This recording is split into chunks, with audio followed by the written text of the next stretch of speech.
Because you're making $14 an hour at McDonald's, you can go over to On Q or Circle K or a convenience store and make another $14 an hour. $14 an hour one place is $28,000 one year. Then another 14, that's $42,000. Then you can actually be in a position to move out of your mama's house, move into an all-furnished apartment, get you a little sugar shaker or a bike, and get out there and start doing something. Let's say there's a 25-year-old man. Let's make him 30. Okay. 30-year-old guy. He's staying at home. He working at a fast food joint, making $18,000 to $22,000 a year. Okay. Not a lot of confidence, not a lot of skill sets, but he wants to be a leader. He wants to have a happy relationship, and he wants to leave a legacy. What is your advice to a man in that position? Stop digging. You already did stop digging. First thing, I'm big on therapy, but if you're not in a position where you don't have a lot of money right now, every company you work for has an employee assistance line. You need somebody to talk to. We're not in a church like we used to be. Find someone who's a consultant pro bono.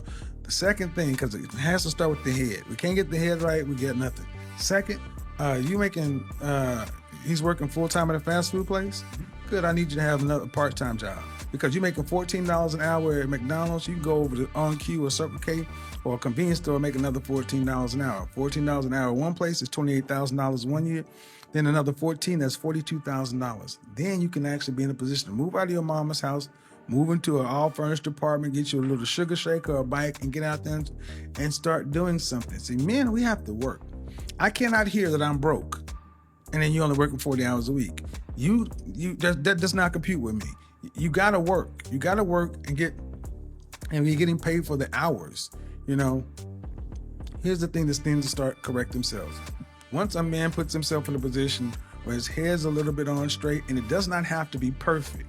You can't wait till this is perfect. You gotta do all these things at the same time. Start getting your head on, getting your head together, get the hours up, and then you have to get a skill set. College ain't for everybody. It's not everything everyone needs. Get a trade. There are plenty of things to do. What is going to be useful? Get a trade in something that's going to be useful. We have to get back to where we value blue collar labor. You know, I'm a big proponent of blue collar. I call them blue Henrys. You know, yeah, the white collar. Break down what does Henry mean for people who don't know? Henry is high earner, not rich yet. That came from Forbes. And see, the white collar men get all the shine, but you know, white collar men, it's a longer path, takes more to get to the end, and most small business owners are blue collar. Plumbers, electricians, HVAC technicians, truck drivers who own a logistics firm. There's a lot of opportunities. We mentioned Gary Vee. He wasn't a great student. He's a multimillionaire and owns one of the most prolific social media firms in the world.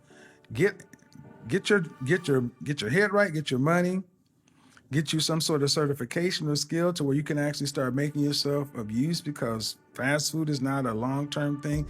Then you got to start networking with other people and start working together. When you work with a group of people, one of the reasons my career went the way it was is because I was with a group of 7 people to where we all moved each other up. I only want you in the house sleeping, showering, and on the bathroom. There's no reason to be at home. You gotta get the work done, because here's the thing. Do that for at least 5 years. Put your head down, work your butt off, and you will look up and the rest of your life will be brighter possibilities. You have more potential and brighter possibilities you ever thought you could have. Or if you continue to do what you do, you're going to continue to get what you got. And now you'll have no one else to blame but yourself, because at least now you've been given the direction. Now, from that point on, you make adjustments. But I'm a big proponent in your rat pack, your group of guys you hang around with, mentoring and coaching. But those 2 things require resources and money. Everything else I gave you is just up to you. That's the underlying thing. But if you are doing your work, following your why, your life will be fulfilling enough to where you can, whatever you attract, you'll attract like-minded people. And you'd be surprised that women are even drawn to that. But it doesn't have to, women should not be the reason. They should be the add-on. They're the helpmeet. They're there to be, I hate to use this term, but I will. They're an add-on for you. And see, when you grow up without a father or that kind of thing, you know, we're trying to please mom so much. So guys get lost in that, so they take their eye off their purpose and they start trying to do this, and that's too much pressure to be over there. See, more men need to be around other men. If we have to build an organization, we are going to rank ourselves. Someone has to be the CEO, CFO, CIO, the regional manager, this, that, and the workers. We have learned how to work together by ranking ourselves, and there's no problem in ranking. You can have even like on YouTube, it goes in cycles. You may be hot, but how can you be helpful or useful to somebody else? And men have to realize that you gain more gratification out of life by working with others, working with other men. And that's really what attracts women.